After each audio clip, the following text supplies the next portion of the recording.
I've got to remember not to look at the camera now. That's I'm me. just watching that. Good evening, guys. Welcome to a Blether with.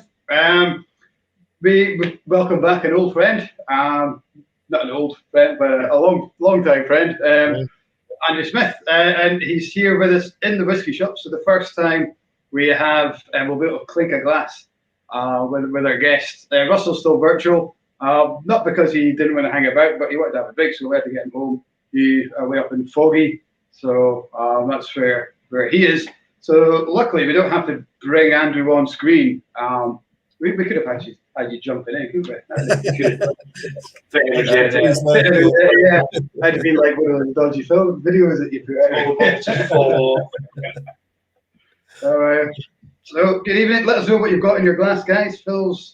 I think Phil must hold the record for the quickest first comment. Quickest comment every night. Quickest finger on the button. Absolutely. Yeah, just say I'm here and then watch you later. I've done my bit. So we've got Duncan Batir.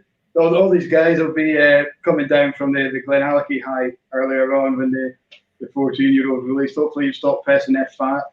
You've got your bottles and are now joining us. So welcome on, guys. As normal, let us know what you've got in your glass. And if you've got any questions for Andrew or myself and Russell, if you've got anything for us. Before you ask, yes, we are getting Glenallachie 14 in. We'll just get that out of the way now, so please don't ask all the time. Are you getting Glenallachie 14? No, not for you. When it comes here, we'll give you a shout. But we're not here to talk about anything other than Little Brown Dogs and Andrew and Chris, who we've got special guest appearance. If you could spot him, let us know. There might be a prize. There won't be a prize. There won't be a prize. Yeah, he's a baseball cap on, yeah. You can win, Chris. Yeah. So, will we pour it down first? Because we've only got an hour. So let's not mess about then. So, what would you recommend starting with? I think we'll start with the Calvados, the new boy. Yeah. We'll go with that. So what we have. That's definitely what's in my glass, you guys. The camera's so far away. Petit Chien Brun. Guess first. Oh, thank you. But yeah, no manners then. There we go. Cheers. So tell us a little bit about the Calvados. Well, this was one of those opportunities that just kind of presented itself to us. So we were, after we bottled the Macmira, Mickey from Macmira said to us, "What do you guys want to do next?" And I said, "Well, I've always fancied trying to bottle a Calvados." And he put us in touch with Christian Dram, who produced this Calvados, because they had a relationship with them supplying casks for their Appleblom whiskey. All right. And there seems to be a kind of mutual relationship going on there, where they're supplying casks, Calvados casks, and then Macmira supplying ex-whiskey casks to Christian Dram as well. So they started the conversation for us. They made the introduction, and we were very, very fortunate to have a number of casks to pick. Yeah. And I mean, there was some absolute magic Calvados there. If we had enough money, and if you guys wanted to drink enough Calvados, we could have bought them all. So it was a bit of a job to pick what was going to come next. And so we picked this. It's a 14-year-old Calvados. Yeah, I was going to ask it. It doesn't say the label. No, it doesn't say the label, and it's because we forgot to write that down. You know, as soon as it comes to the age with this, it's really unusual. It's not totally unique, but it's unusual to see a Calvados this age. Yeah. Most of the Calvados available in this country is probably about 2 to 3 years old, up to 4 or 5. Yeah. VSOP is up to 5 years old, and XO is 6 year old or older. So to see 14 years in wood is and is that just down to the UK custom not having a grasp of Calvados and not willing to spend the money on that extra? I think I mean, you can buy amazing Calvados in this country, but it's not something that a lot of people are drinking a lot of. I think it's probably understood. You might have a dusty bottle somewhere in the back of the cupboard, but people just think brandy or we get folk excited about 14-year-old Glenallachie's. We don't have folk excited about 14-year-old Calvados's yet. But it's I love it. As a spirit, it's something that interests me. I'm just a general distilling geek, So I enjoy finding out about all these different things. But I suppose for us, my father's side of the family was French. My mum and my dad went and did a big tour of Normandy a number of years ago, and they were touring a lot of the little producers out there. I think they enjoyed that quite a lot. And it became a bit of a family tradition when they came back that we would have a little glass, not quite so much as this, but a little glass of Calvados in between each of the courses during a big meal. And you would say, Trou Normand, and you would down the hatch, the whole lot, down it goes. Okay. And Trou Normand is basically you're making a little hole in your stomach for the food, you know? So you're burning a little space, cleaning the palate, and you're ready for your next Not course. so much down the hatch, but create the hatch. Exactly. And it means you can eat more. Create So the hatch. it's a win-win, you know? So yeah, that was a big part of our family, and it sort of remains so. And as my mum is #1 Little Brown Dog fan, then we bottle it purely for her. And if anyone else wants, it's just a bonus. Yeah, absolutely. We have a question coming in from Phil. Dumb question. There's no such thing as a dumb question, Phil. What type of spirit is Calvados? So Calvados is distilled from cider. It has to be fermented for at least 6 months. Right. And this is a Pays d'Auge, so that means it's from that specific region in Normandy. And what differentiates that from another Calvados is that this must be double distilled in pot stills. Okay. So a lot of Calvados is Fermier style, and it's produced in column stills, so continuous distillation, and you get a lighter spirit with that. Whereas this is like making whiskey, but with cider. So it's like a single malt as opposed to a grain kind of thing. Absolutely, yeah. So a similar idea. You're getting a heavier, richer spirit. Certainly rich. That's you taste the apples, you smell the apples, but there's so much more. There's, for me, almost an aniseedy kind of note to a licorice, maybe a little bit of chocolate, but certainly complex, beautiful. We actually had somebody order one online and then emailed to say, can I cancel it? I thought it was a whiskey. Right. So I cancelled it. It's like, see if that was me. You're just like, sod it. Well, I mean, nice and see what you get. You know, I'm a predominantly whiskey drinker, but spirits like this interest me. It's an aged spirit. At the end of the day, much of the techniques, much of the processes are shared to an extent. You know, as a whiskey drinker, I think you can enjoy this. There's no denying the fact you can't hide this. This is made of apples. It's not. Yeah, it's clearly not a whiskey, but it is as complex. It is offering you a different bouquet, and if you enjoy a sweeter whiskey or a fruit bomb or a sherry bomb, then I think you would enjoy this. Yeah. It's Andrew, the Ben Riach distillery, the Ben Riach spirit is very orchard-like. So I guess if somebody enjoys a Ben Riach, then this would be something they would very much enjoy because the apples does come through with it. If you just enjoy just experiencing new things, and that Absolutely. because I hope you can see from what we've bottled so far that we're not all about trying to always bottle the same thing. It's trying to, well, I'd say it's about trying to broaden other people's horizons, but it's really not. It's really not. But if that's the side effect of it, then fantastic. But we bottle the things that we bottle because that's what we want to bottle. Yeah. You know, this is something that interests us, so we will bottle it. And if you like it, come along and join us with it. It's a great range. I don't know if you can get the colour variety. I mean, I know colour's not everything, but it just shows you. I mean, we've got brandy here, we've got the Calvados, we've got rye. So it's not the gin, obviously. We've got the gin in there.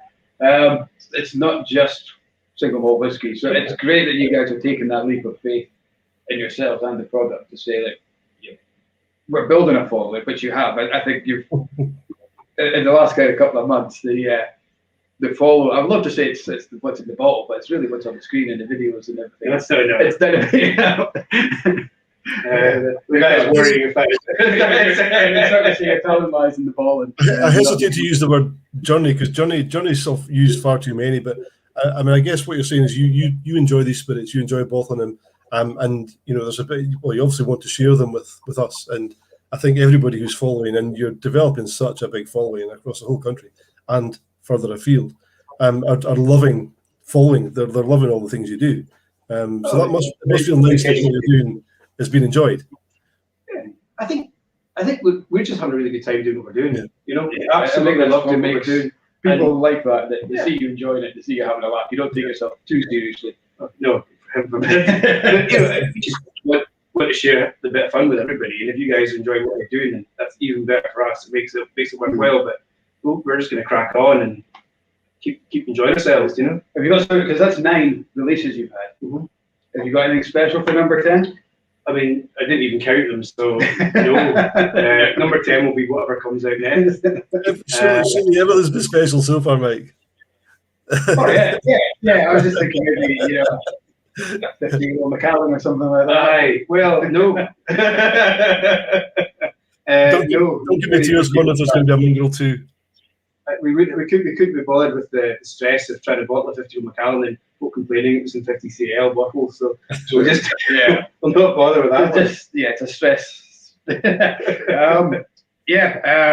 What do we have? Duncan was asking if there's a wee mongrel 2 or something similar. In that vein. I think the mongrel is a pretty bad secret that there will be a wee mongrel 2. It's probably the question we get asked about 5 times a day. So that's a good thing though, because it means folk are keen on it. I mean, we were very, very fortunate to get that liquid, and part of the agreement was that there would be more liquid to follow. So obviously these are single cask blends, so there's slight variation in them, but the overall theme is the same. The makeup of liquid is the same. The cask type is the same. So it's sherry butts. Yeah, but there will be that. Yeah, and it's that makeup of stock that we can't say what it is. I think being as a retailer, from our point of view, it's probably the only one that I saw on social media. There was a little bit of a pushback on the bottle size. Oh yeah. Every other one has kind of been grab it. I think once they got over that initial hurdle, once people start tasting it, they realise. Yeah, and the price of it reflects the size of it as well. You know, it's 60 pounds, 59. No, it's 49. It's 49 pounds for a 20-year-old sherry malt. I mean, that's not bad, is it? Really? It's damn good. So yeah, we just I did see a few of those things which amused me. I think the reason that we got that bit of pushback was because that suddenly opens up to a much bigger audience. It was our biggest release. It was about 800 bottles from that cask. Everything we'd done up to that point was much smaller, and it certainly gained a lot of attention. So there was folk that suddenly found out about us that didn't know about what we'd done beforehand. They didn't realise about the story about the bottles and these sorts of things. So, and it was quite heartening to see a lot of our followers kind of backing us up, because we didn't really want to get in there and start fighting folk online. But we like to noise them up a wee bit. We just say, we bottle at 50 just to annoy you, or these sorts of stuff. But no, it's just been the case that we, because of the size of the distillery, that dictated the size of the bottles, and we just can't afford to have 2 different bottle sizes at this point in time. There are plans for next year that would involve expanding the distillery, and we'll see what happens at that point. But 50 CL gives everybody a chance to taste it. It's a smaller price to buy it. The bottling costs are all pretty much the same, but the liquid costs are less. Yeah. So you can take a punt at a single cask that you may or may not like. Hope you like it, and I wouldn't bottle it if I didn't think you would like it. But whiskey's a personal taste. So we want folk to crack these open and drink. And plans to fill the Calvados cask? Absolutely. It's done a bit of a journey, this cask. So it came over from France with the liquid separately, and just for transport reasons and tax reasons and various other kind of paperwork reasons. But it did take 8 months nearly to get this stuff over from France, and it was a couple of points where we thought, really, is this going to be worth it? We really want to make one more phone call, because it was getting a bit tiring, and we planned to release this months ago. But we finally got it into the country. The cask arrived safely with it. It's been used to fill something else, and you'll see, we've done that before. We did that with the brandy. We then used that to finish the liquid. So we're kind of trying to reuse casks sensibly and match them to spirit as well. We're doing a bit of a finishing program just now, and it's about picking casks to spirit and not just about slapping any old whiskey in any old cask. You've got a cask to use it kind of thing, Yeah, absolutely. Superb. Let's have a look for any questions. We've got. Cheers, Ross and Jeff, both liking the bar. We don't use the Blethers as a plug-in tool, really, where we try not to. But yeah, this is our new tasting room. Hopefully you see some of the selection behind us. these bottles are part of the stock as well. So if you want to try them by the dram, give us a shout and we'll arrange a wee tasting session for you to come in. I would like to show you the full room, but the reason this bit is so clean is because that bit isn't just now. So we'll hold off and show you the full room just now.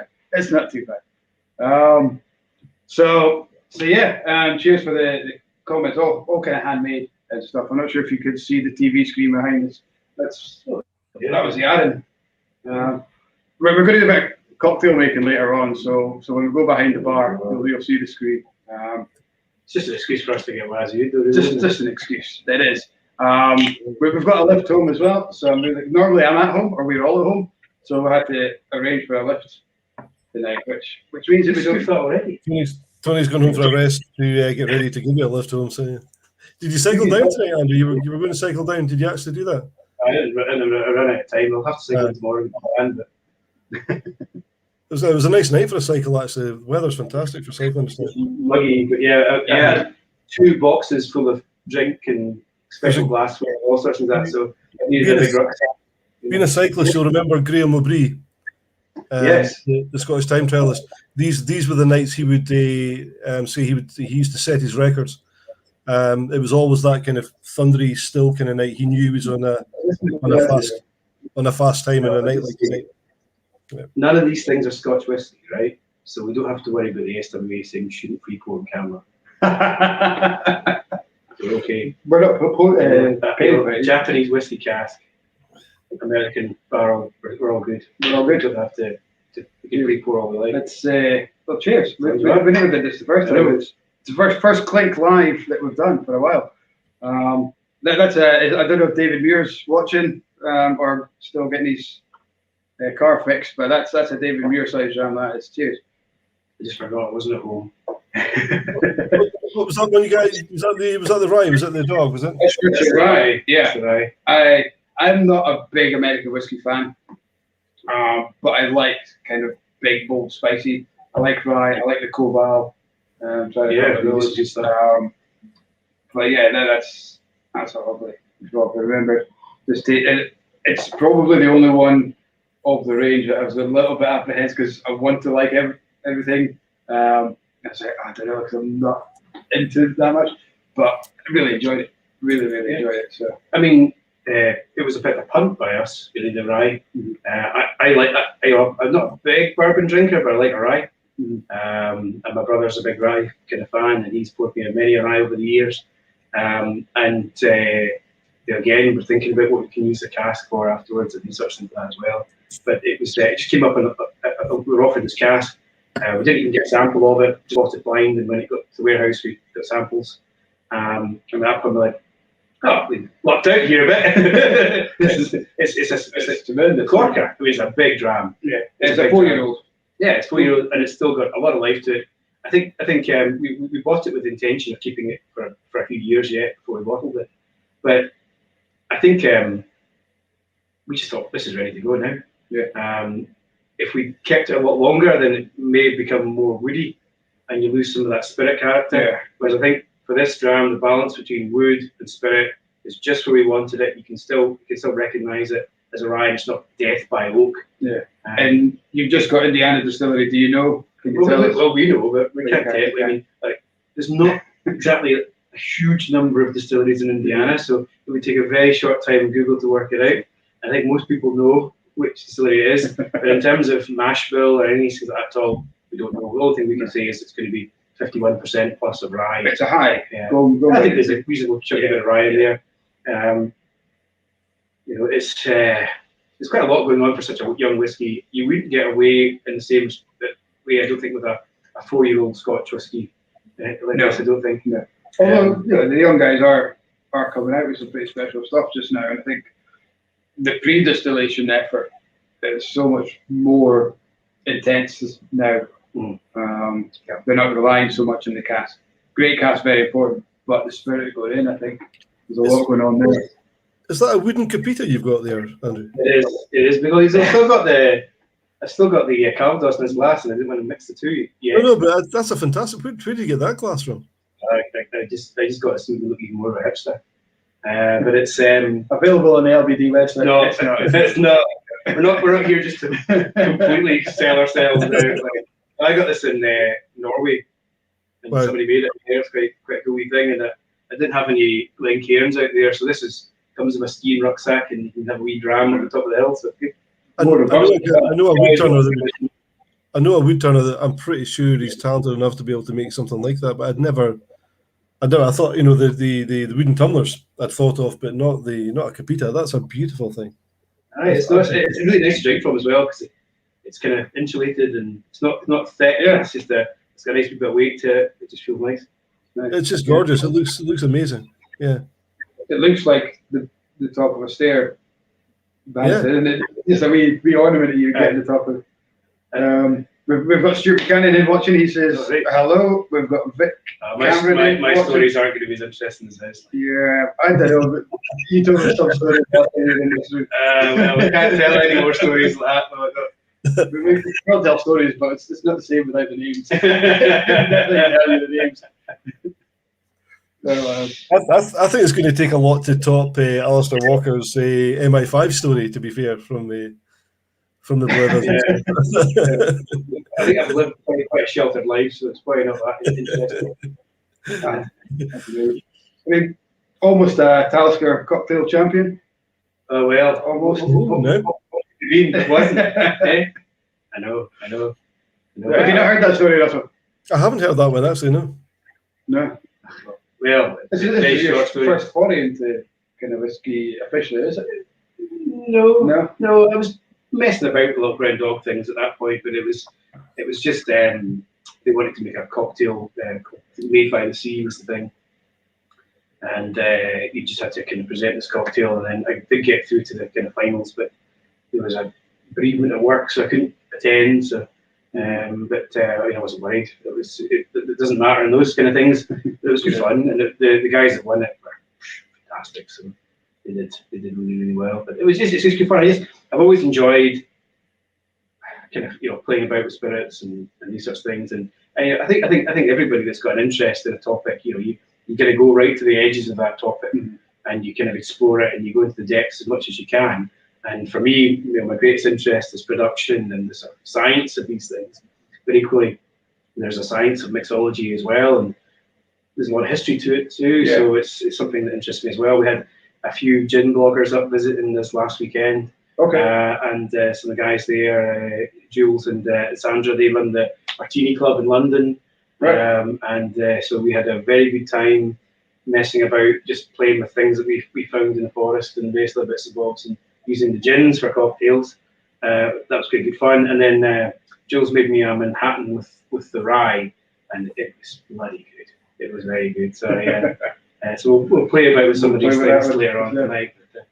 You're on the screen yourself now. The camera's far too clever. It knows which one to zoom in on. That way. I think it's one of those sensor things. So you must have waved the hand. So sorry, guys, if you want, you might not want to. Oh no, say the camera doesn't want to. I thought you had the Gordon. What's his name? Oh gosh, what's his name again? Yeah, that's what we've got. Gordon Dallas. Yes. Yeah, he got a fantastic camera setup. It does. It's meant to follow, but I think if you certain hand gestures, makes it zoom in on you or zoom out. I've not been trained the camera. Far too complicated for us. This is the first time I've tried the rye, Andrew, and I'm a newbie to whiskey as such, and all things American. This is absolutely delicious. It's a juicy beastie, isn't it? And it's got a bit, if you want to make a 70cl bottle like that, you probably could. You just add a bit of water. It's got to be this flavour. Yeah. Do you have any? Is there any spirit that you're looking at and you would want to get because you could get a great name out of it? Because we've got Little Brown Dog, we've got the Brown Hound. Yeah. Not really. Not going to Australian Dingo or something. Yeah. Maybe we should. I quite like an Icelandic one, so we can do that. I think, we'll keep doing what we're doing, and as things come up, we just have a bit of fun with it. we've got a friend that helps us out with the labels, so she puts them into the computer with what we want, so that it's the right format for the printers and so on. And she's an absolute star. She really puts up with our nonsense. But she does despair. Like, we just decided, oh, we'll just have the Swedish whiskey as trees in the forest.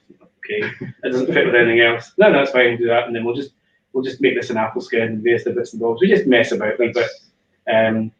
You know, she was getting fed up with us by this point, because she said, you can't just keep making all the labels blue and green.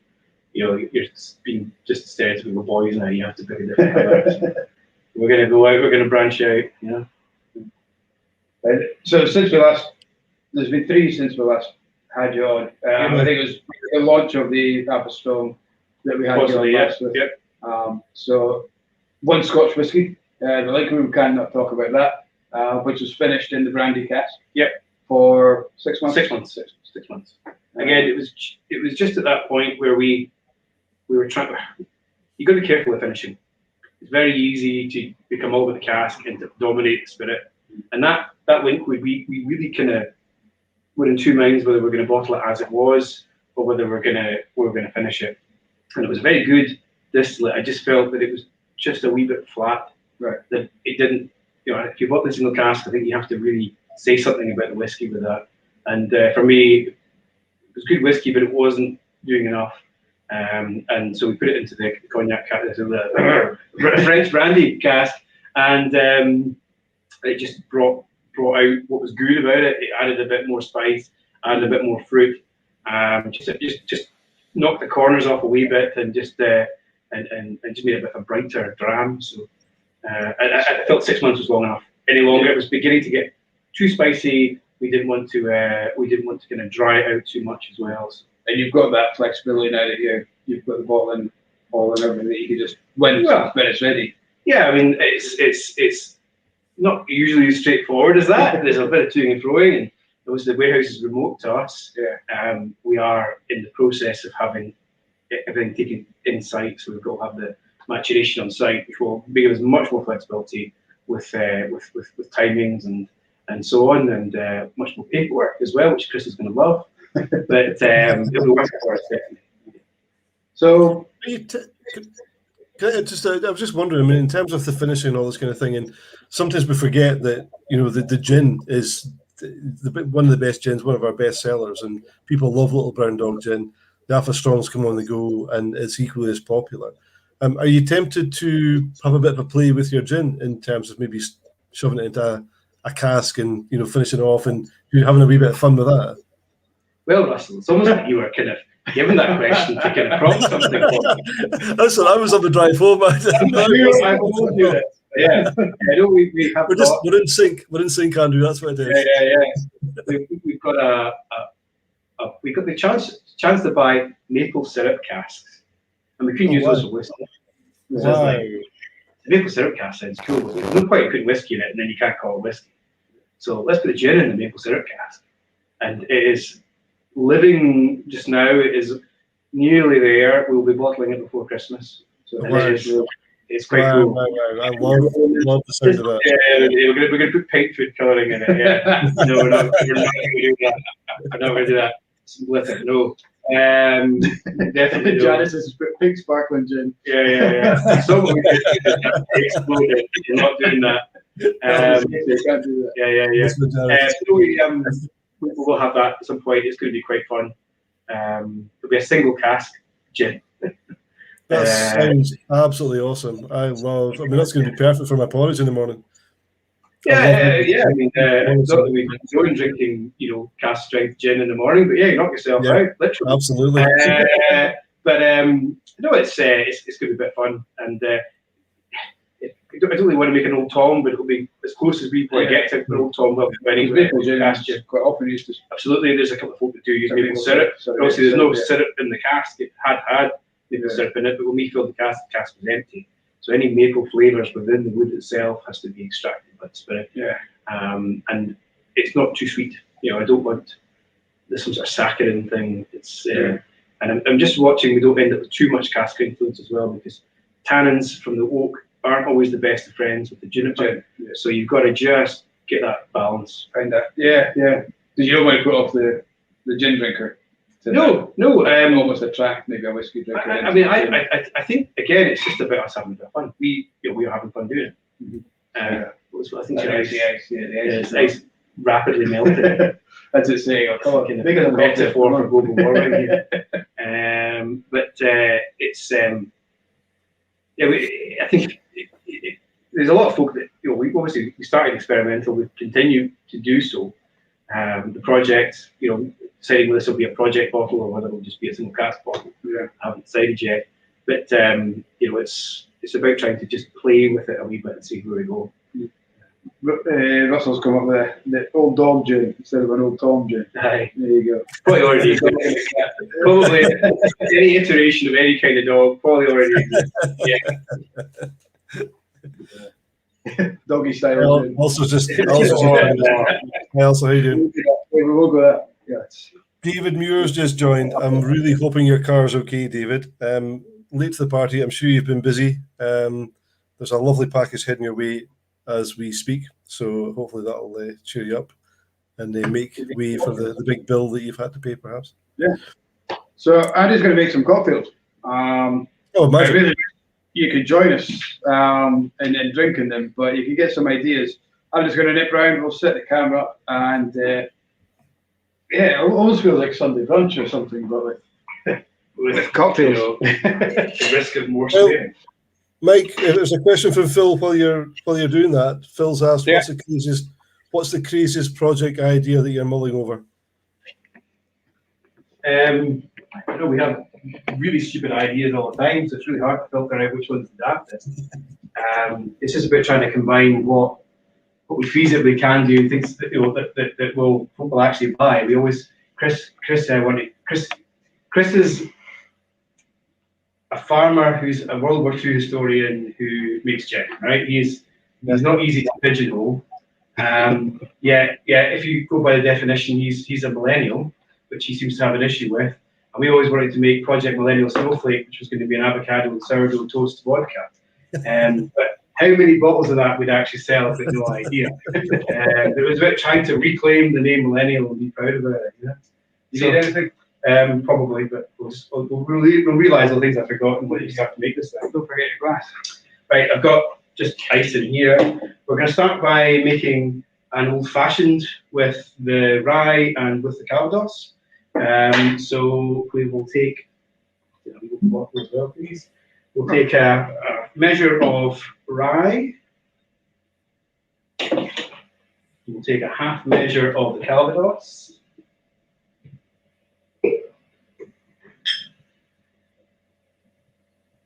I would jump down the slide again and pick up on any questions coming in. Yeah, and I'm going to put in a very small amount of simple syrup, just a half measure. I don't like it too sweet. If you like it sweeter, you can put a bit more in. But the spirit in this is already a wee bit sweet, so we don't want to get too excited with that. I'm going to put in a cinnamon stick.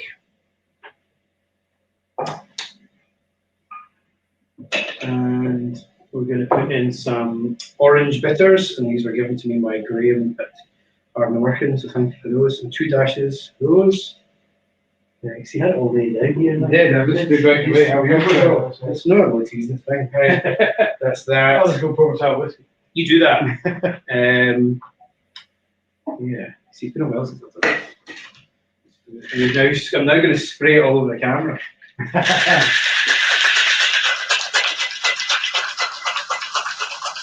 So we're just going to get a good shake it nice and cold. And I'm going to try and see if these ice cubes have survived and haven't melted in here.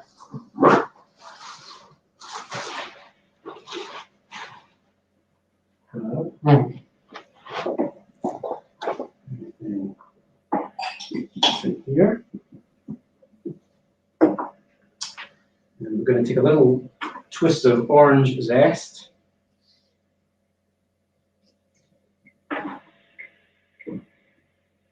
So a big ice cube in here. Cocktail one. Just stay at the glass. See a better practice. We'll just strain that into the glass.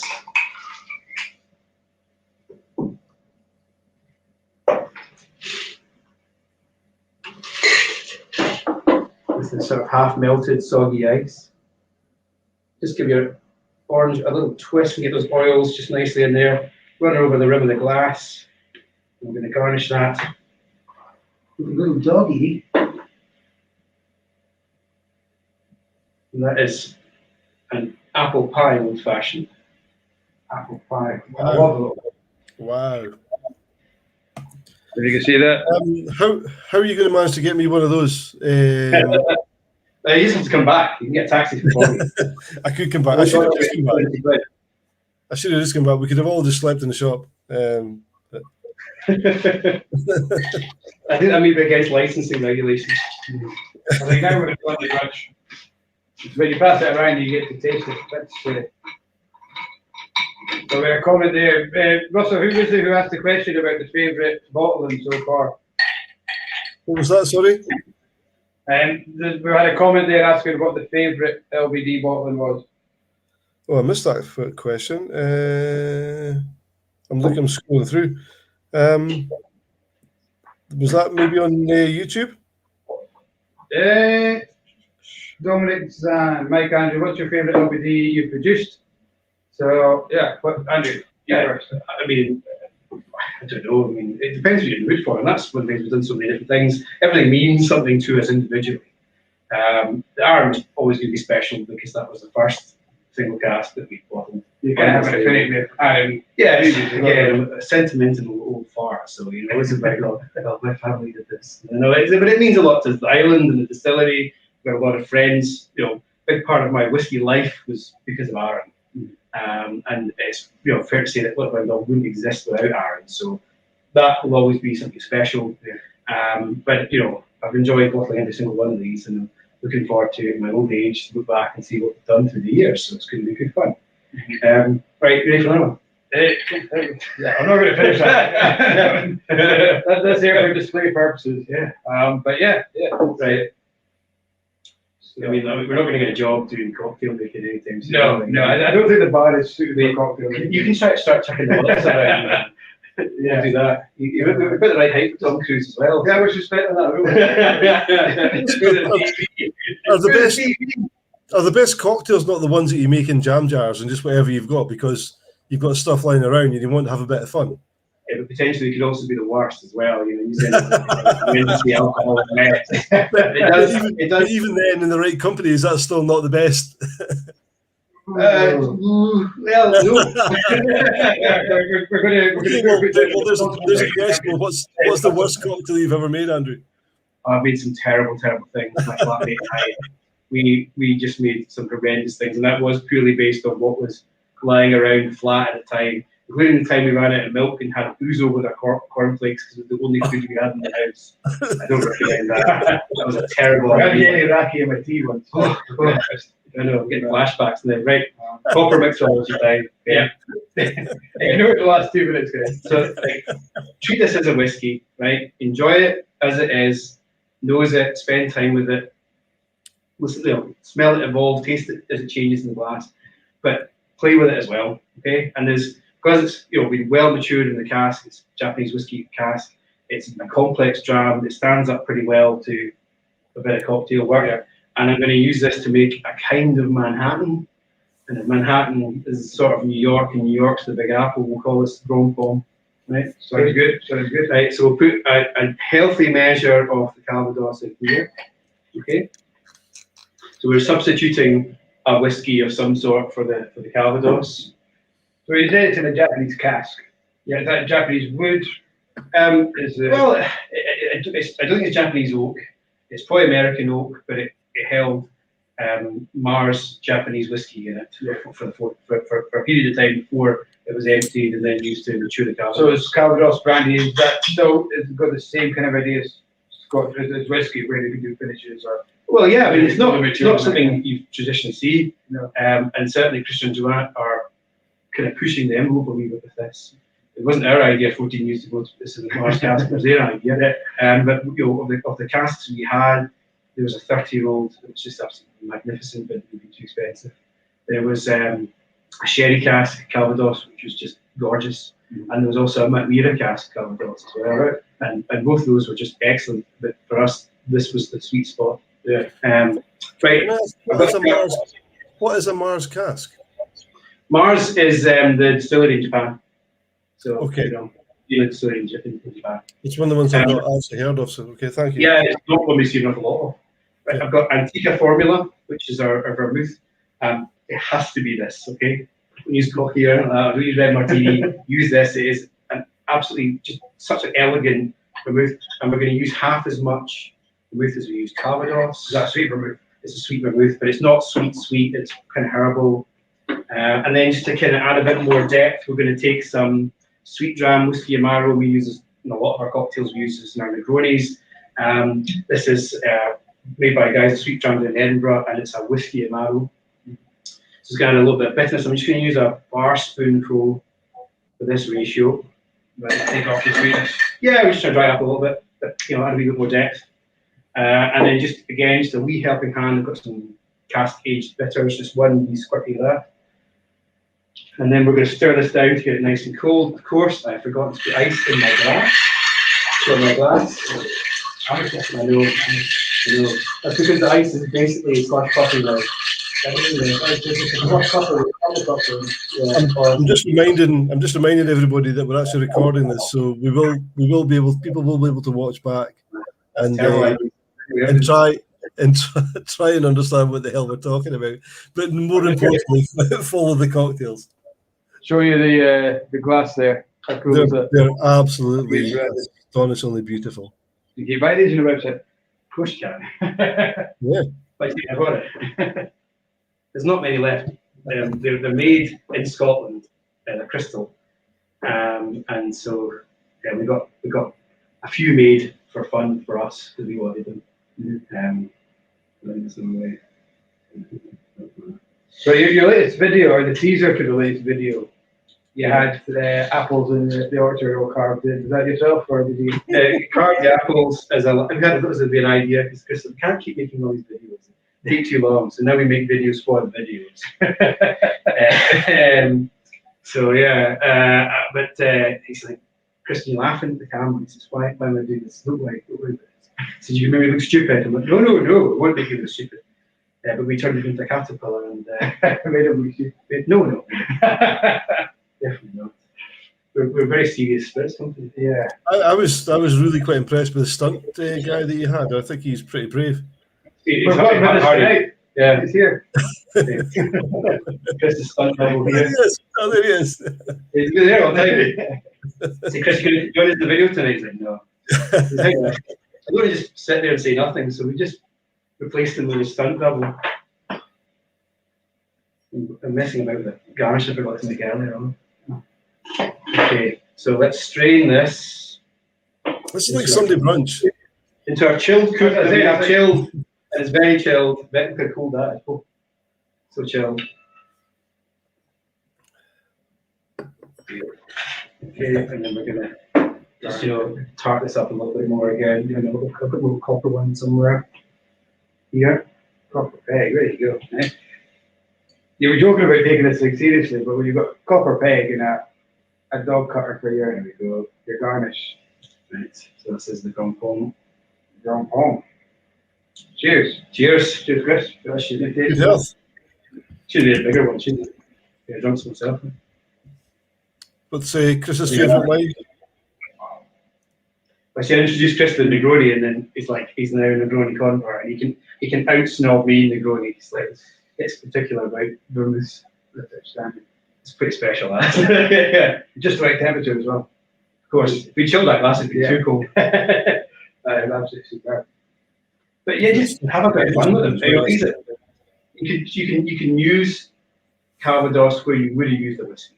Yeah, in this instance, and you're not trying to knock any edges off it because it's not a rough spirit. It's a beautifully smooth spirit, but we're just taking to that extra level. I think in cocktails, I don't know if it's a northeast thing, but it's certainly a Scottish. I think in general Scotland we have a sweet tooth when it comes to cocktails. It's all your kind of passion fruit martinis or things that you can drink quite quaffable. And I think we forget about guys like this, the martini, the Negroni, where sip and savor, it's all about the flavour rather than let's No, I mean, you wouldn't want a fishbowl full of that. No. You never finish a fishbowl like that. It might finish you. But there's some fantastic bars around the country. And, there's something quite special about sitting down, watching somebody make something like this, then talking you through it, and you get to enjoy it. And it is a rare delight, and hopefully we'll all be able to enjoy it a wee bit more again quite soon. Yeah, as we open up, we'll have to get you into do a cocktail night. It's a terrible idea. Terrible idea. Couple of guys, just asked a couple of guys what they're drinking tonight. So David's on the Octave 2011, Phil's on a Red Ale, but Alex Reed's on a Black Bowmore, and it just got me thinking when I heard the Bowmore that about a kind of peated. I mean, from a cocktail point of view, what do you like to do with a peated whiskey, Andrew? I'm just laughing because he thinks there's Sandy going Black Bowmore, and everyone will be going aye. Sandy will be drinking Black Bowmore. He will be, and good on you, Sandy, because the only time I've ever had Black Bowmore was right at Sandy's house. So, wow. Cheers, Sandy. Hope you're doing well. The closest we've got a David Simpson 20-year-old Bowmore up in the top shelf. That's the closest we've got to the Black. One of my favourite drinks. You've got to put the best spirit into a cocktail. So, what would you make a Black Bowmore with? Good whiskey in, good whiskey, good drink out. Yeah. I probably wouldn't use a Black Bowmore just because that just becomes a bit show-offy, doesn't it? There's other whiskeys that would do as good a job without having to use Black Bowmore. And then I've seen folk mixing Black Bowmore. You could mix the sitting on your Ferrari with your, Yeah. But there's a drink, there's a cocktail bar in Copenhagen, which is one of my, it sounds ridiculous, it's one of my favourite places in the whole world, right? And my in-laws lived in Copenhagen for years, and it's a fantastic wee bar, really quiet, and really knowledgeable staff. And they make a drink called the Rapscallion, and so it'll be like a Ricard pastis rinse. So you basically put in with the ice, then chuck it out, and then they use Talisker, but any kind of peated sherry whiskey. I think Little Distillers edition just takes us to the next level. Yeah. A little bit of PX sherry, and just stir that over ice, and it is serve it without the ice, but stir it with the ice. You're stirring cocktails, it's because it's high alcohol. If you're shaking them, it's because you've added sugar or juice or something like that. So stir that bit and then pour in it the wee cherry on top. And it's stunning, really good. And there's some of the best cocktails, the simpler ones. The more it's always a temptation. You've got all these things in front of you to start slapping everything else in there, and you think, "Oh, look at me, proper this way." But it becomes a bit muddy. That's where you lose the spirit, don't you? Yeah, absolutely. When you're making a cocktail like this, you're not trying to nuke the spirit itself. You're just trying to use it and bring out what's best about it, let it enhance everything else about it. If you are going to do that, then use council gin or council whiskey. The obvious thing. It's your drink. Yeah. You want to drink it neat, you drink it neat. You want to drink water, drink the water. You want to drink it with ice, drink it with ice. You want to drink it with Coca-Cola, do that. We're not here to judge you. If that's how you enjoy it, do that. Yeah. But the obvious next question, and this hasn't been scripted either, as the last one wasn't, pure coincidence. What about a peated cask? Have you got one lined up? We haven't got anything that's ready to bottle. Yeah, we've got peated spirit and these things like that, but we haven't got a peated whiskey. It's the obvious thing that's missing from this bottle in front of us now. But we're speaking to a couple of folk about trying to get some stuff to get sooner rather than having to wait quite so long. But watch the space. We've had some good conversations lately, so watch the space. It's probably one of the best places to watch, to be honest. Pretty random place to watch because there's a lot more exciting things going on. Listen, Andrew, when you every now and again, put that video of you tapping the birch sap. Sorry, not sure if it was a delay, but as a company, your popularity grows, your reputation grows. Is it easier to get access to cask, or is it still as hard as it was when you were? I mean, it's taken a long time to get to know the people, to ask, to find out who to get from and build that relationship. We didn't just send an email, call out somebody and say, "Hey, can you buy some casks?" We've been messing about with this for a number of years before we actually jumped in, and so we're pretty dog. But I think it's quite funny because there are folk who I've heard of them now, and and you sometimes get a bit nervous You know, like when Alistair Walker said he'd heard about it, I said, "Oh God, what do you think?" You know, he's even watching today. He was watching us a couple of weeks ago. He was one of our guests a couple of weeks ago. There's a new guest there, is Posey. I think she's the editing Little Brown Dog. Every other Brown in there as well. She's the most She's a brown, black, and dog. grey dog. Looks permanently Stoned. stoned. Yeah. It's not even 8 o'clock yet, but yeah, she's permanently in a chilled out state. Smoky old fashioned, yes. I love a smoky old. Yeah, you can actually do exactly the same as what we did, and then just take smoke to the smoke burner, just blow a bit of smoke into that. Well, yeah, use that. No. The food product You took that really too cool. well, didn't you? You can sometimes do is just burn the orange zest. So if you're gonna smoke the cocktail, when you twist your orange, just give it a quick go with a blowtorch, and it brings out that smoky orange. I thought you brought it just in case there was 0 viewers and we just burned something and go, oh, watch it. He's burning the shop there. Yeah, watch that. Yeah. Bit of casual arson. Ooh. Yeah. Anyway, That's exciting. yeah, that was been good. I think we've got a new segment for our Blether also, a cocktail whiff. And we'll just Cocktail Blether. we'll get people into I'm the just going to win that one hand down. I'm not sure that Charlie or Alistair or any of these guys are maybe going to thank us too much for the. Get Sandy on next week. For cocktail back in the month. Yeah. Sandy, you're going to come on next week with a cocktail. You bring the Black Bowmore, we'll make a cocktail with it. How about that? He's gone. Paul Dempsey usually watches. He usually tunes in. And Paul's going to join us. Paul's going to join you next week. Unfortunately, I can't manage. But we'll see if Paul's going to bring up a spade cocktail. Very good. It's just sort of play time. God, we're going to spin this out. Normally we're way over it. Last time it got dark and I was in the field and I was getting absolutely bloody frozen. Yeah, That's right. It seemed like such a good idea at the time. You were sitting there in the sun and it's so great, and then you see it descend into the darkness, shivering. Deal with fridge conversation.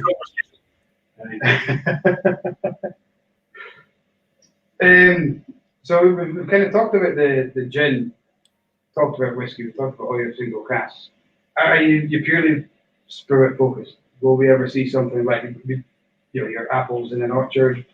Is there a cider link there, or would we ever think of brewing? Brewing. I think for us, we're a spirit company. Yeah. If you've ever tasted any of the craft beers I've tried to make, no, we're not brewers in that sense.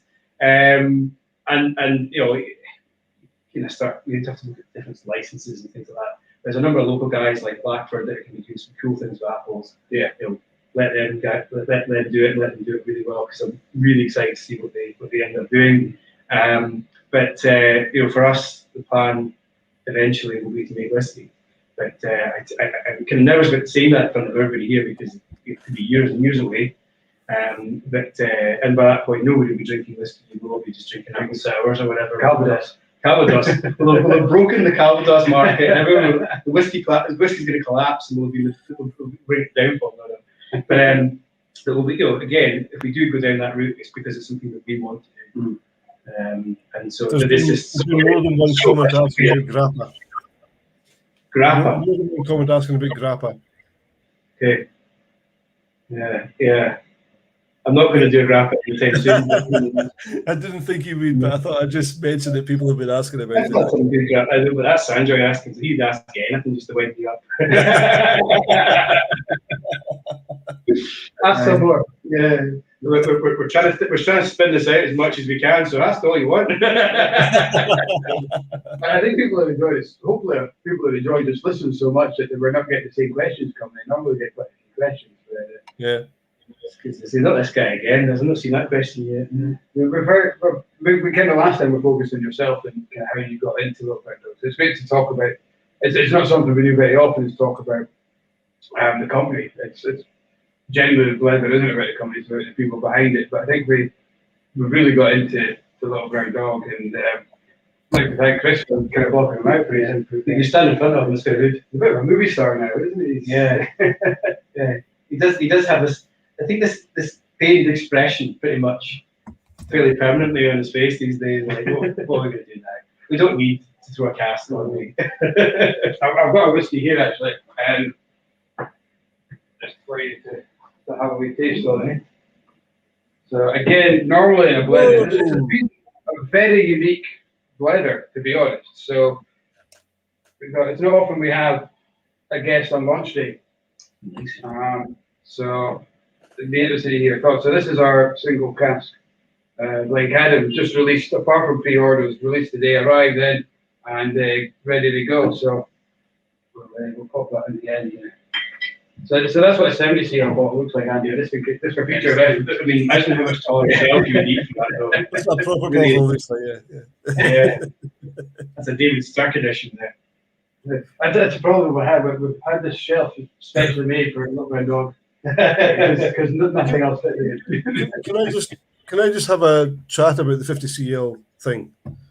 And it's an interesting thing because there's another company. There's a company. They're very boutiquey and that kind of thing. Yeah. And although I'm pretty sure the spirit that's in their bottles, I've tried one or two, are fantastic. But I really, really grudge buying that kind of 50cl.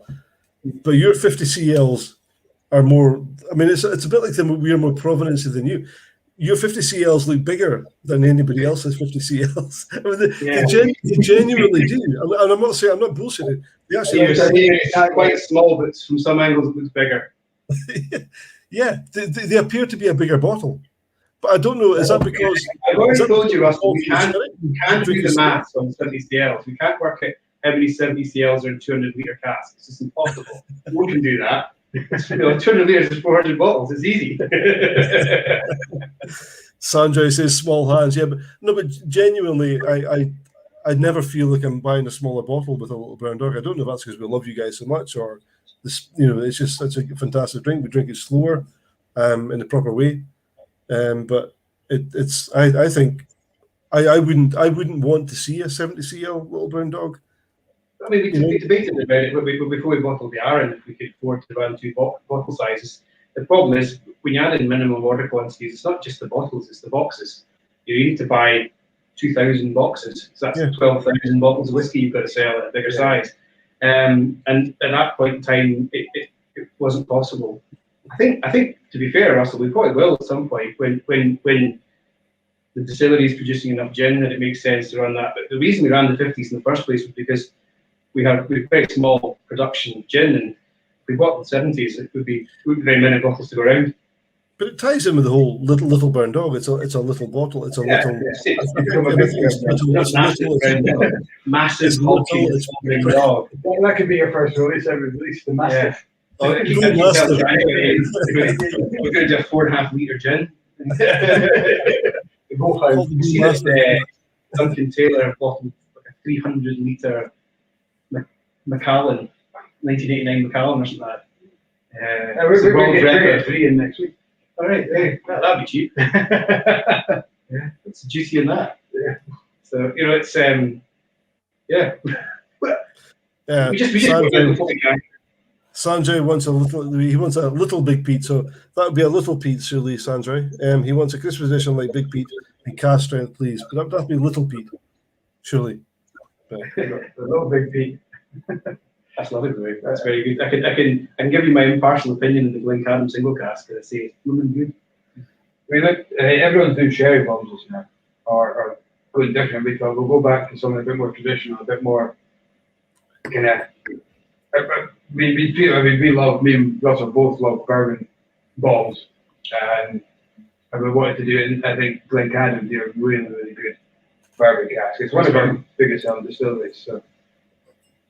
That's really nice. I think there's an element of cask snobbery at times. I think it's colour snobbery. Potentially, yes. Yeah, I mean that's what it boils down to. Take away the Coca-Cola cask there. But I mean that we didn't have to try to sell that because it was black. Yeah, well, cool having that. Mm-hmm. Colour does sell whiskies, And so there's always a temptation to stick it in something purple, but you may lose some of the character of that. I remember drinking some really good old, I won't say the name of the distillery, but really good old whiskies that would have been bourbon refills. They were over 30 years old, and they would have been just that beautiful antique smell that you get from an old whiskey. And all that was just nuked because they'd all been chucked in first fill sherry. And yeah, it was lovely whiskey and it looked fantastic, and I'm sure it sold brilliantly, but it just, you wonder what it would have been. I mean, it might have been tired, pretty flat whiskey, but at the same time, you don't know what it would have been. And probably no idea if you were tasting it blind, you'd have no distillery character. It would all be overwhelmed by that. Like I said before, it's a balancing act, isn't it? With the cask finish. You want to retain the spirit character, and a lot of folk do that exceptionally well. And of course, for many whiskies these days, the sherry cask is their house style. So it's very hard to associate that distillery without sherry. But it is nice. But don't you think it's actually sometimes a little bit too easy to have sherry as your style, and to actually produce your spirit as it is with some lovely fresh oak is actually, it's been more honest. That's your distillery style. That's the spirit that you're making, and you're. I would counter that by saying, I don't think it's easy to consistently produce a heavily sherry dram in any quantity, because you're relying on. It's not cheap. It's not cheap. There's a lot of folk trying to get those kind of casks, and those that manage to do it consistently well, Glenallachie, for example, they must have a really good arrangement to buy the wood and get such good wood consistently. But I think to describe, so often I had the same conversation with my brother at the weekend. Like he was talking about bourbon whiskey, casks as you get to chase the spirit character. It's doing bourbon casks an injustice, because the bourbon casks are giving something to spirit as well. It's different, it's not naked spirit by any means. It's bourbon cask whiskey, and it's its own thing, its own entity. And I dare say these things there's always an element of fashion. These things, and before we know it, the real connoisseurs will be drinking the bourbon casks, and it'll go full circle. Look how pale that whiskey is. You just wonder if you produced a bourbon cask whiskey and then just put a whole load of colour into it and made it dark. Well, there was that lock, dude, wasn't there? Yeah. We had somebody in the shop the other day who actually said I really liked whiskey. He wasn't a big whiskey fan, but if I think there's more taste in a light coloured whiskey. That's the first time I've heard that in a long time. You get maybe more spirit character, but again, it's one of these I like to try and nose these samples in blue glasses, because bring in a conception, or opaque wooden glasses. I think you set the bar on the blue glasses a bit higher there. It's because colour does make you think of certain things as well, and you need to try and remove that to an extent, because if you base your whiskey choice purely on colour, you're going to miss out on a lot of different things.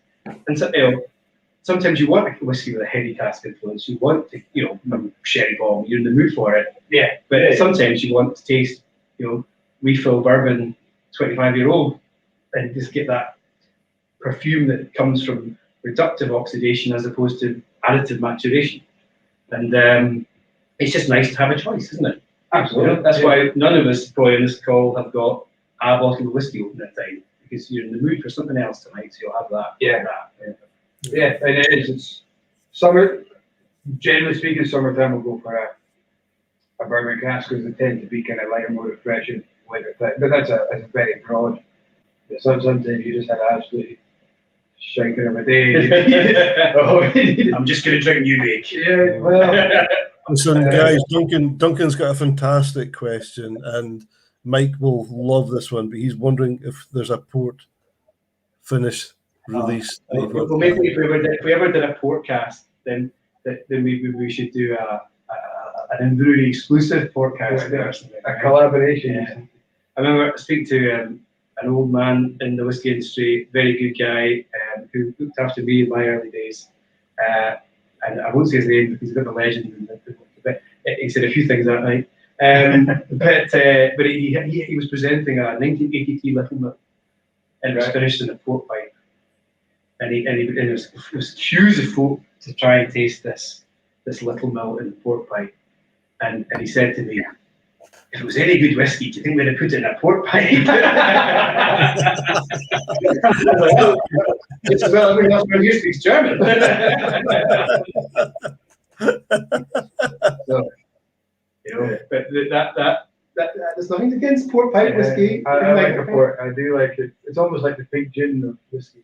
All right. Well, I can't do that then. Can't do that. Yeah. No, I'm a big fan of the port whiskey. Did a white port Aaron years ago, which was quite fun. Yeah. I haven't seen many white port guys. When they just did one afterwards, they did one. And I think that Inverurie probably done one. They did everything else. So Yeah. the reason they did do one. The Stuart's for what you know. We'll confirm. Stuart will know.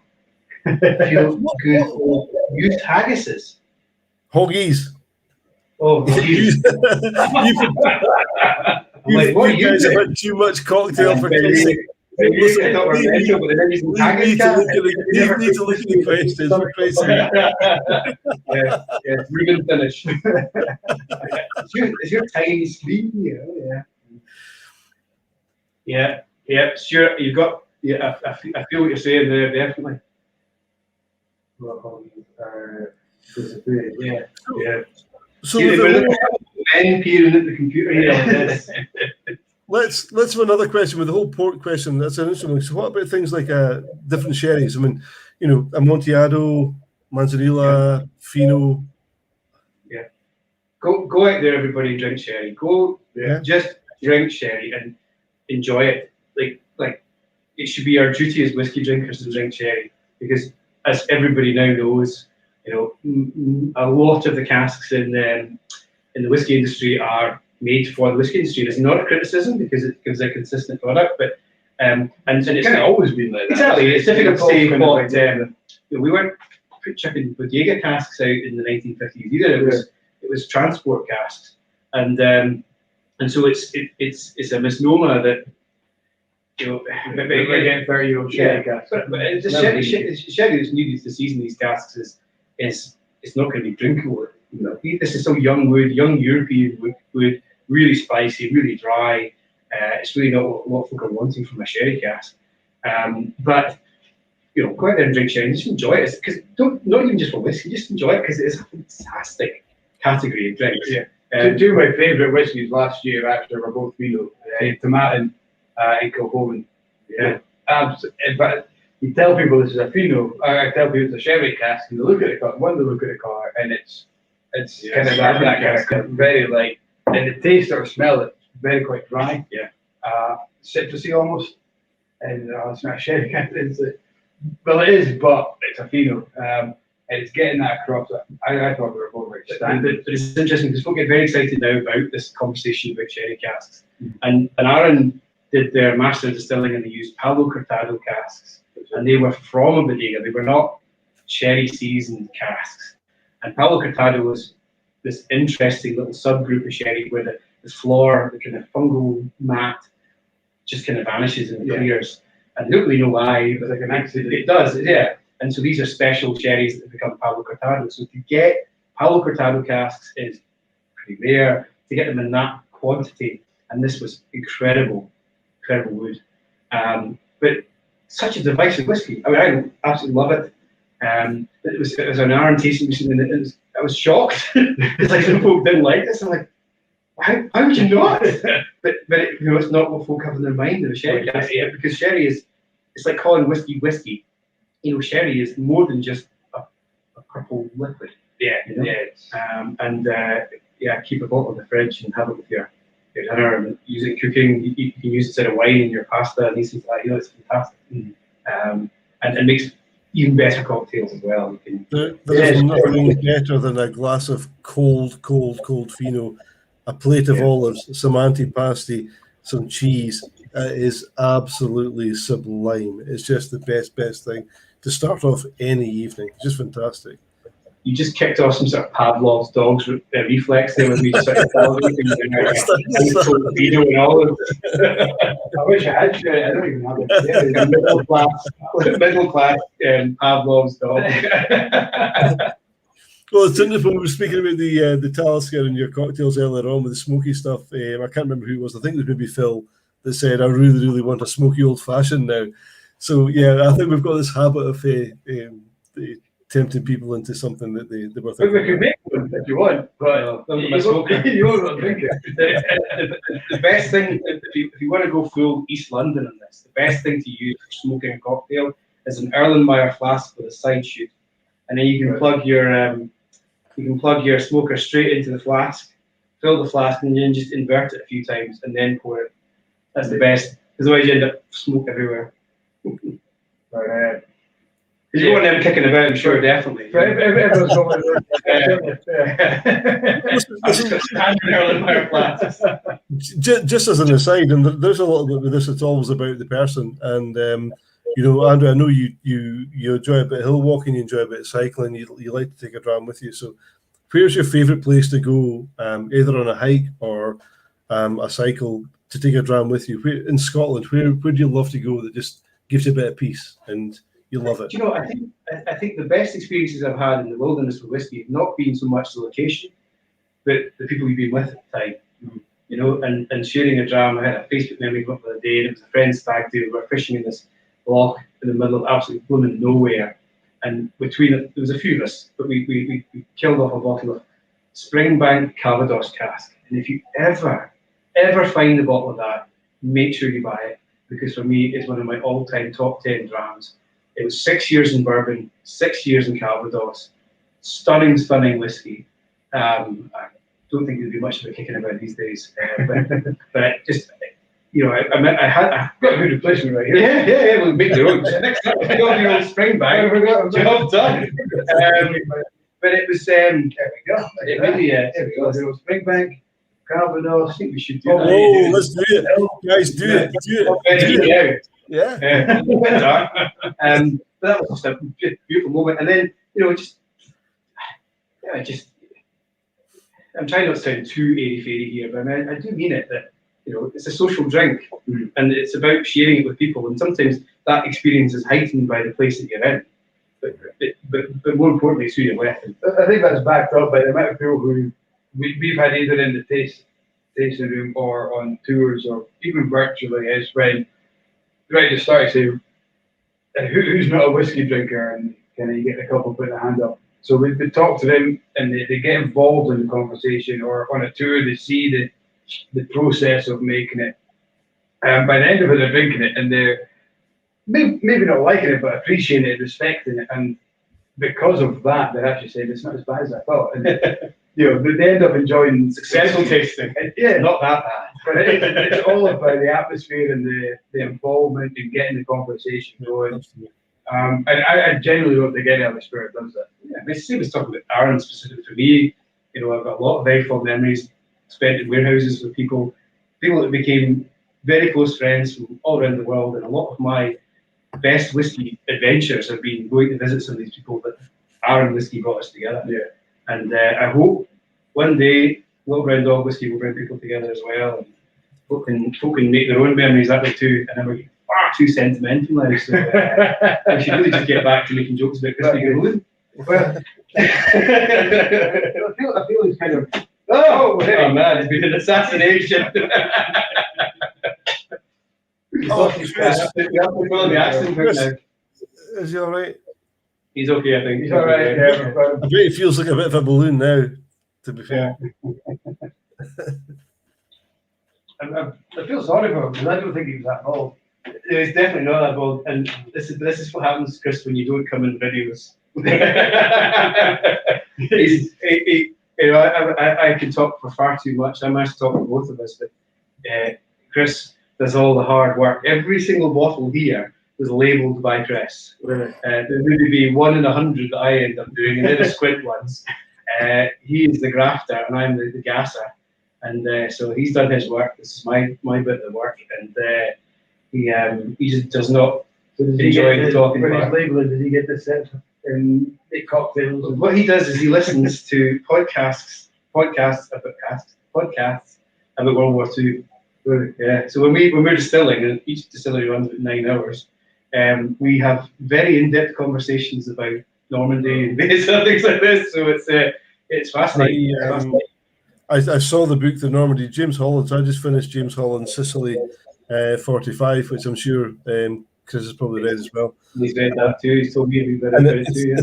it's one of these things that I've fallen into this industry because I kind of wanted to. Mike, graciously gave me a job a wee while back, but it's interesting that I saw Chris with a whole World War II. I'm totally James Holland, so I could have a conversation with him.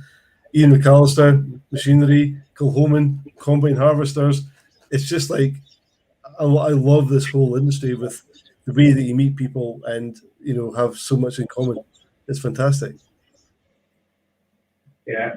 No, I mean it's funny because it was one of the things that Chris and I were friends before we did this, and originally it was rally driving we talked about, and then it was a bit of farming, and we talked more about mountain bikes, and then but also like he was quite surprised that I read a bit about World War II as well, and something my dad was interested in, but certainly I've never read to the same level as Chris has, and it's not often I'm out-geeked, but I enjoy being out-geeked by Chris on that topic, and because he restores the Jeeps and this as well. Yeah. And your launch. Yeah. And he's wasn't the launch, was it? It could be sorry. Gin was the factor. It was just fun to say we're going to be taking out a few new retailers and that sort of thing. So It came out when he came out in the Jeep.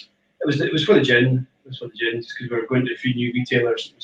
Was it the gin? Yeah, I think it was. The gin was the main gin launch. That was the EFG. Was the tractor. Okay, yeah. But he can tell you all about how that quarter panel in a Jeep changes from 1942 to 1943. And, wow, yeah, it's. We'll tune in next week. Yeah, World War II. Yeah, if you think maybe I can bore you about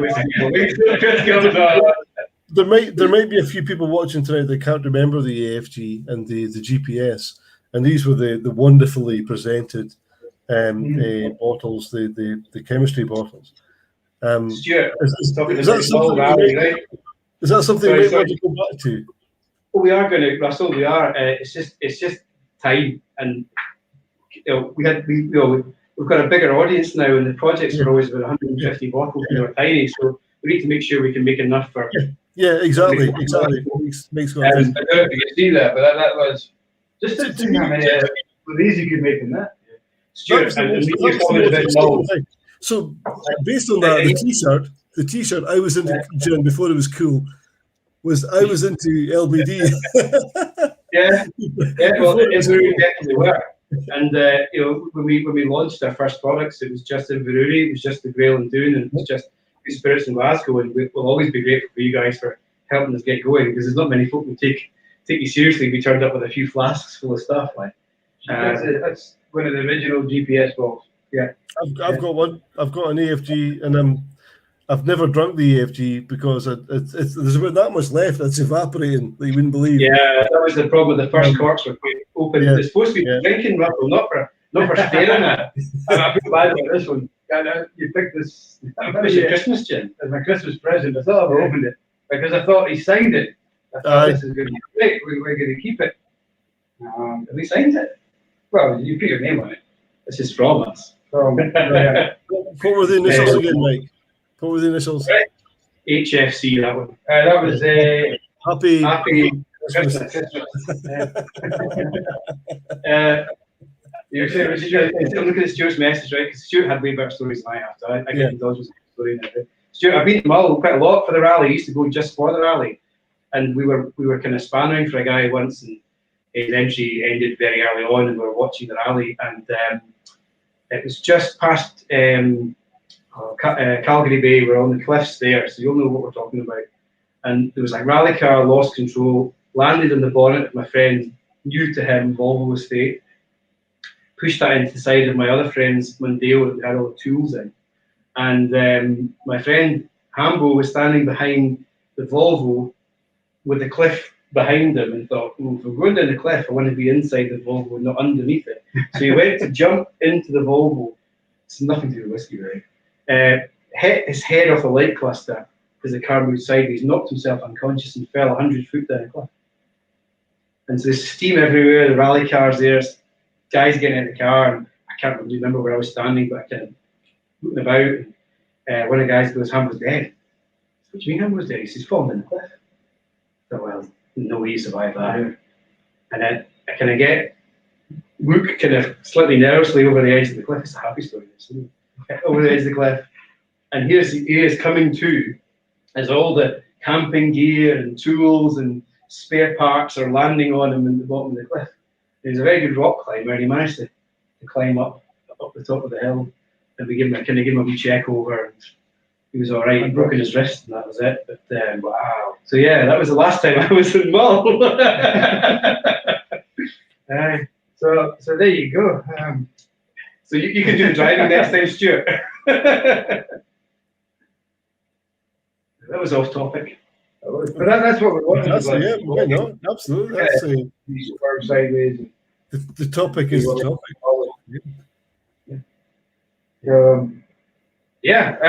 What time are we at? I've just lost. Oh, we're about 40 minutes away from maximum, so we're plenty of time yet. We've got a long way to go before we can beat the record. It was one of the Ians. Was it for teeth or was it the Callister? It was 2 weeks in a row. We'd Billy Walker that we had to limit to the hour, and we absolutely did. We were completely gentlemen. We'd been given a row from everybody that supports Billy for actually getting him in the first place. I don't know how, but anyway, we got him. And then Ian McAllister came on, and Ian's such a great guy. You know, Glen Scotia, fantastic, wonderful whiskey. And we were on for such a long time, and then because that happened, Ian Forteeth was on the next week, and Ian Forteeth likes a long night, so we decided to try and break the record again. So I think it was 2 hours, and I think Mike and I then actually did probably join the East City Whiskey Club after that. So it was probably a memorable, if not a remembered night. We decided that night that the Blethers can become a haver. The havers. Yes. When a Blether becomes a haver, that's when you're in trouble. You really want to it can be. Can we open it? Yeah. But it's been a fantastic experience, and Andrew, I think. Yeah, we're doing it. We're mixing Calvin. We've got on that long. Having yourself, Andrew, I think we really are very, very pleased to have yourself. You know, I mean, we say it all the time. We say it in messages. We say it to your face. You know, you really are one of our absolute favourites because you're local, because we can have a proper chat and all those things. We love LBD. We love everything you do. You know, we're completely behind you. We completely support everything you do, and it's not for any other reason. We think it's a fantastic thing, and we get on well. Yes, I agree. It's good. You get that. Before it gets too much like a love in. No, thank you very, very much for. No, we get on so well. Yeah. Means a lot, Russell, and you know, I'm just so glad we've got a local shop that supports us so well. You know, means an awful lot to us. You've got a great following yourselves, and it's also always been good to us. And it's just good to have knowledgeable staff here that are really keen on all the products in the shop and can help to advise folk on what they want, or just let folk pick what they want as well. Like, you know, there's a fine line, isn't there, between advising and selling? Yeah. Anyway, to change the subject completely, we've just mixed 12-year-old cask strength Springbank with the Calvados 50/50, and bloody hell, it's good. That nose is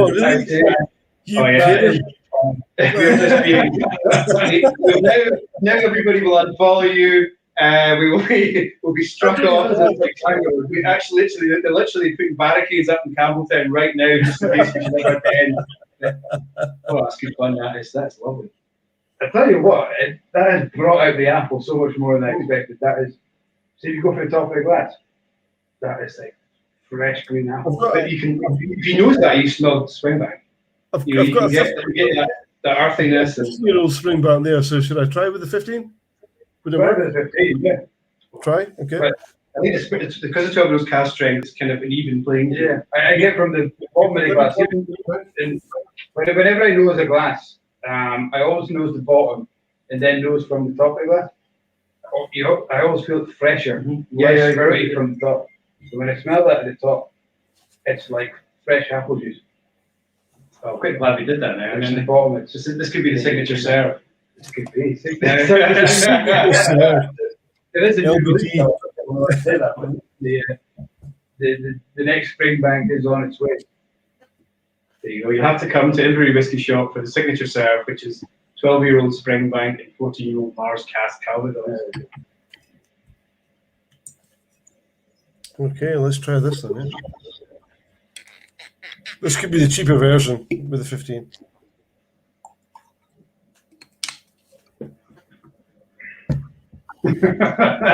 It's pretty damn good. I know. It's This should be pay-per-view. It's really nutty. hey guys, if everyone just sends us a fiver, we'll. What else will be next? Is your dram nutty? No, not No. for me anyway. So mine is. So with the 15 and the Calvados is very nutty, very, very nutty. Like bruised Walnuts, apple. hazelnuts and almonds. Very nutty. Naughty, it is naughty. Like. Naughty, but nutty. Yeah, very nutty. Yeah. A friend of mine had a website or a Facebook page called Whiskey Blasphemy. Judd likes to look it up because it's good fun. It's full We'll be on there tomorrow. mad stuff like this. But this would sit well in Whiskey Blasphemy. And their ethos is, you know, your whiskey, you drink it how you want to drink it. But also, you know, it's trying to encourage a little bit of mixology and these things. And this is far from a finished cocktail, but it's been a bit fun. Oh yeah, we don't have the. You need the little dog on there, yeah. I mean, it's not a cocktail, this is There we go. garnish. Now it's a finished Quite cocktail. a sad looking little dog that there, isn't it? Yeah.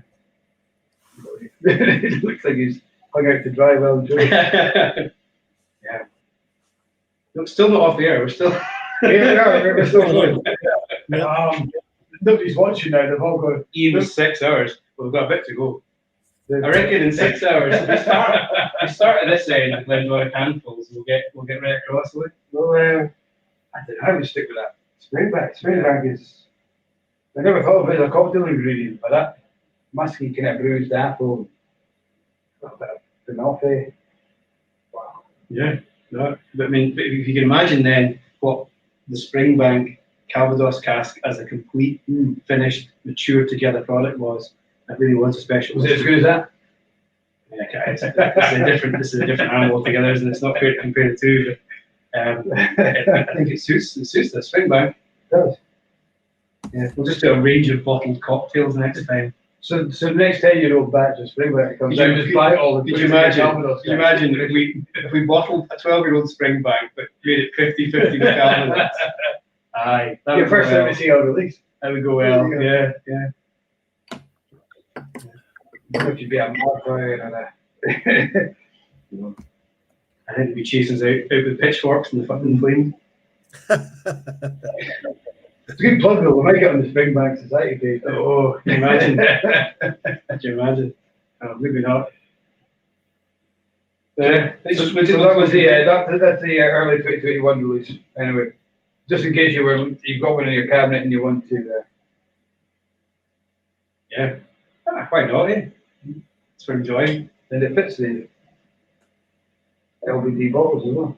Is that the LBD? That's yours. Yeah. Okay, I think so. I made the Springbank one.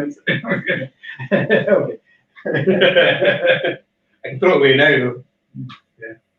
Again, it was obscured, so you couldn't see his pouring. We used a measure. We did use a measure. You did actually. Did use a measure. Yeah. Yeah. SWA, in case anyone missed it, watching. Did use a measure. Would be a Springer. Oh, I see Springer, Spaniel. That's what that is. Because it's Little Brown Dog, and it's a Springbank. Springer Spaniel. Yeah.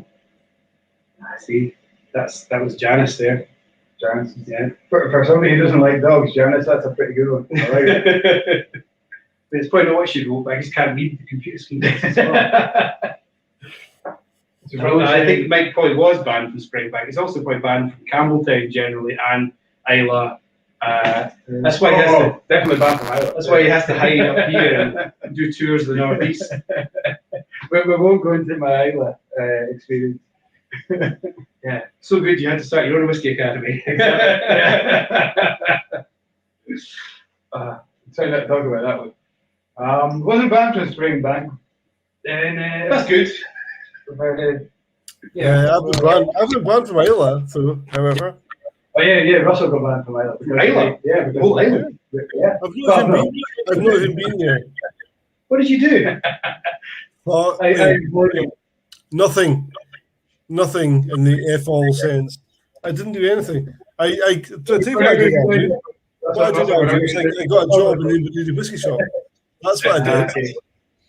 Yeah, I'm not going to ask any more questions. I know we're straight into some dangerous territory there. I'm guilty by Well, but it's association. the real part of it, the community in the whiskey industry and how everyone gets on. So let's keep it that way. Well, okay. I think we should end it. we can't leave it on a, we can't end it on such a negative. Okay, so what else would Brixton Springbank just said? Well, I was going to crack open this Christmas gin. dram. Yeah. Christmas gin. Okay. Palate cleanser. Yeah. So like, what I'm trying to do is build a peace bridge between gin and whiskey, right? We don't have to. We're going to stick listening We to don't it. No, God, no. We don't want to just, you can drink, you can enjoy both, can't you? And for me, the gin side of things, coming from someone who was a very cynical whiskey drinker and turned his nose up at grain neutral spirit, there's an art to distillation here. There's still a craft, there's still science, there's still a process. And the grain neutral spirit is just the basic blank canvas. And not everyone has to like gin, not everyone has to like whiskey, and vice versa. It's just a bit. But I can't believe you got Willie.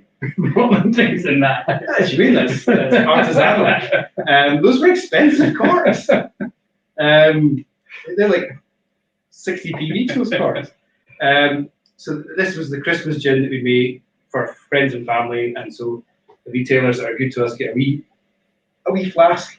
And what was special about this one? So it's a dry gin base that we distilled using kind of basic stuff. But then for the Christmas gin, we put in a little bit of fresh fig, pear, and it was all juniper was local juniper for this one. What's Russell? He's gone. Yep. He's been replaced by a blue version of Chris. But this was the Christmas gin. So he probably would be over now. And of course, the normal thing to do is to drink gin neat from my wine glass. That's what you do. Yeah, you can tell it's a whiskey bar when this is what you bring out to drink gin. It's 45% ABV. That's pretty easy going, isn't it? It's Why would you drown that in tonic? you would want to. No, there's no need to. It might have been the cocktails and the rye, the Calvados. Yeah, you start to get all big man about it when you've been drinking cask strength stuff and then 45% ABV and just drink it. Yeah, but that's you can tell it's gin, obviously. Juniper forward. Gin, definitely. Russell's not very keen on gin. He's just decided to He does live in Foggy. I think they have a time limit on the internet out there. They switch the power off. And that's what it is. That's what it is. Yeah, it's all gone. How many people still know? We've still got 12 people, so there's still 12 people interested in this gin. It's 12 folk have left their phone somewhere watching, and they're busy watching Unlabeled. country fires. But it's still got a duty stamp. I love that. Well, it's legal. And it's not unlabeled, it's handwritten. It's like screen printing with Sharpies. No budget for that kind of thing. What is that? We lost you there, Yeah, Russell. nobody needs to see or hear me pee, so yeah. I'm not sure how you guys are actually managing. That's why we've got the bar here. You actually So yeah, I mean, it certainly gets about European working legislation. You can't stop. So come round to the new bar at Inverurie. Next, we're mixing Springbank 12 with yesterday's. No. Oh, it's not. Generally. But that is that's fun and absolutely kind of one-off. Yeah, I mean, we didn't sell this stuff. Again, we make it because we enjoy making it. We wanted to make it. This is HFC. what have you done with that there? This is HFC. It's Just let it go. Oh, the HFC. Yeah, okay. So it's open now, Russell. You can have a wee dram when you come in next. Cool. I really enjoyed. So I had 2 bottles of the GPS. I've only got 1 bottle of AFG, so it's like in a vault. Slowly evaporating in the vault. But the GPS, I bought 2 bottles because I was aware that things were happening. I was totally aware that things were happening to you guys. I thought I'll buy 2 bottles of that. But the first one I just completely drank with freshly squeezed blood orange, and it was just awesome. Just Snoop awesome. Dogg style Oh my presentation. God, just fantastic. I think for me, just sticking it in the freezer and having it like schnapps between Yeah. courses, that was my favorite way. I can imagine. Or just with a dry cherry. Yeah, It's definitely one of those things you don't want to not have any of, but because it's in such a small volume, you've got no choice, and it's hard to let it go. Again, that was when we were working off the 10 litre still, and so we couldn't make lots of big bottles. There was 150 bottles of that. If we'd done 70 CL, there'd have been 75 bottles of it. That'd have been it. Hardly worth making it, but at least in effect, everything that you're actually doing is actually telling people that you don't need to hold on to these things. You should buy these things, you should drink these things, you should celebrate these things, and you should let them go, and then go on to the next, whatever's next. There's no. I'm as guilty as a lot of people of hoarding bottles of whiskey. I've probably got enough whiskey to kind of see me out now. But there's always something else you want, and you don't necessarily always get through them all. And I do collect whiskey as well, but not just because I just quite enjoy that, But equally, so each their own. Once you buy this bottle, it's yours to do what you want to do with it. But it is nice to see folk drinking them and enjoying them, and see what folk do with them as well. We've seen other folk make cocktails with some of the things that we've bottled, and it was one of the martini guys that made a Manhattan with our rye that made me think, oh my gosh, this is really this is a good way to use the rye. So just to promote responsible drinking, I haven't finished either of the cocktails. Just everything else. Why not? Why not? We'll do it off camera. Yeah. You don't want to see that. You don't want to see sweating and swaying up here, sweating our words. It would be terribly professional. I'm pretty sure that is Springbank 12 concoction. I don't think anyone will want to see that, but wow. If you've got a bottle of that, go. I would thoroughly recommend it. Thoroughly recommend it. Yeah. To be fair, Springbank will make anything taste even better. So yeah, you can't argue with that. The Calvados holds its own though. If it helps folk drink that, Amazing. Pretty freshness in it. And I think if there's ever a criticism of Springbank, which are very, very, very rarely. Okay, just remember this is recorded and you're meant to criticise Springbank. You would never be regarded as a refreshing whiskey. No. Why did you must be 30? That's fun. Yeah. But put that in it. It gives it a little bit of freshness. It's like, I can sit outside in the summer day and drink that quite happy. By the bottle. Put them two together, in a litre bottle. Yeah. I mean, the Calvados won't be the weirdest thing to be bottled.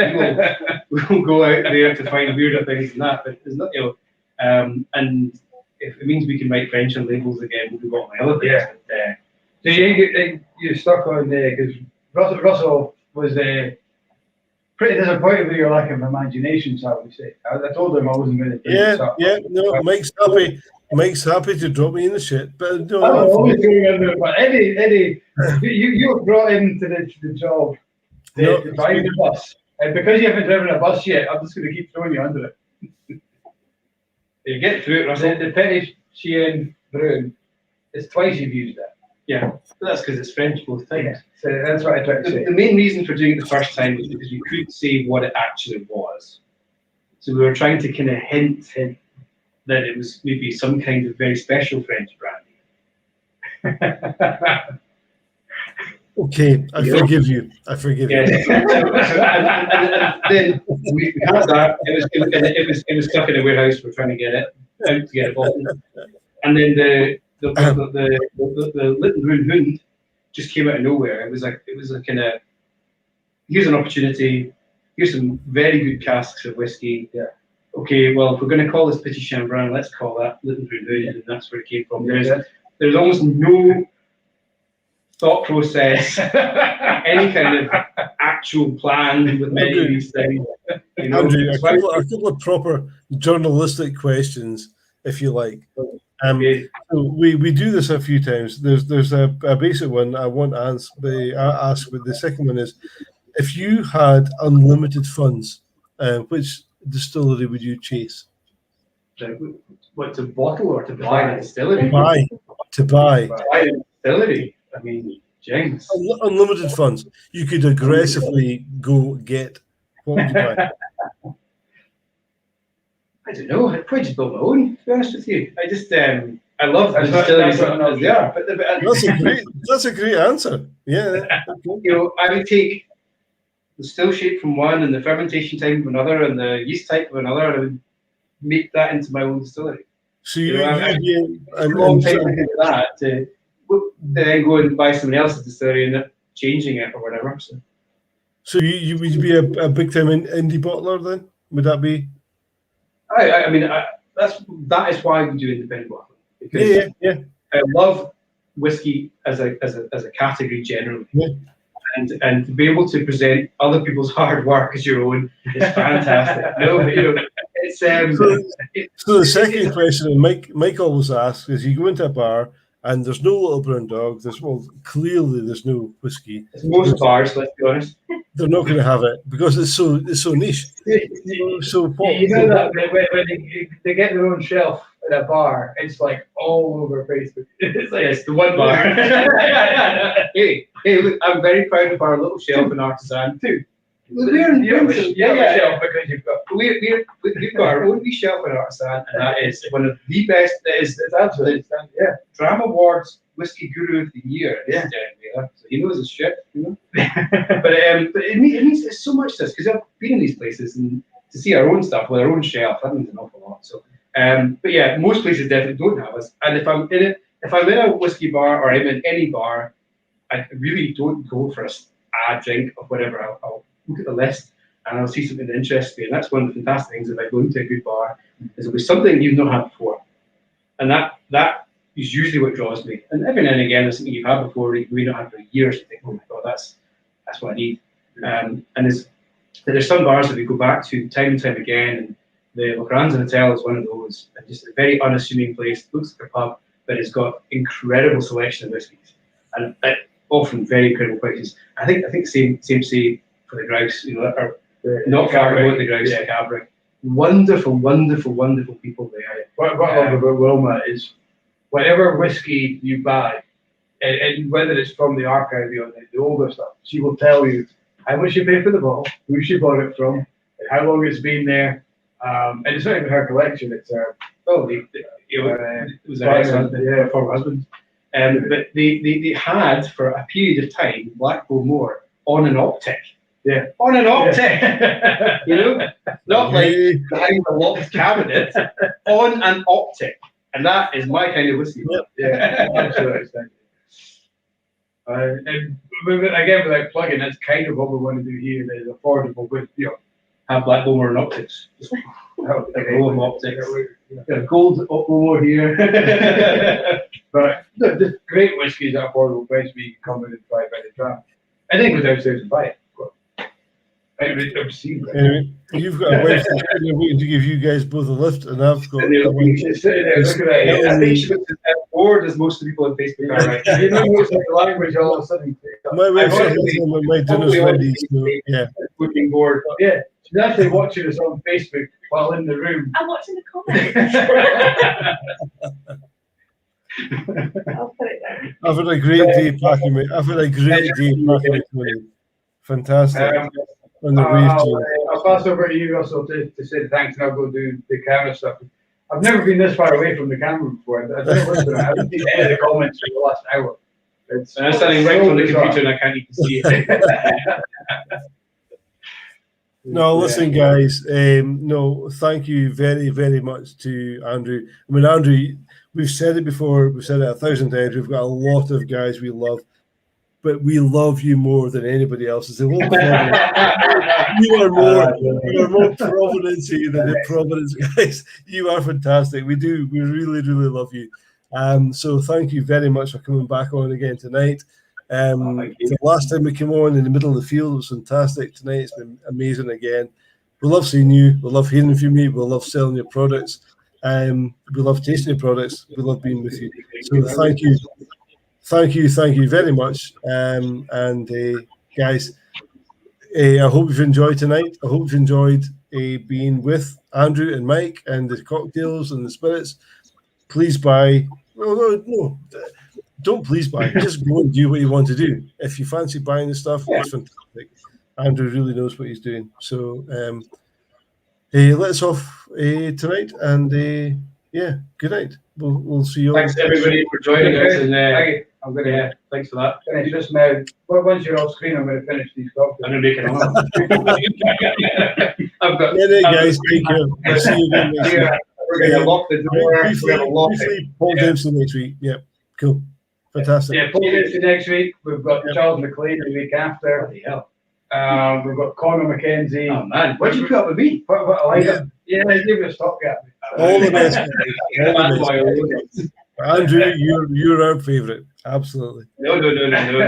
Yes, No, you are. Those guys are the Whether you boys. like it or not. Right, thanks very much. Cheers, guys. Night. Thank you very much. Good night.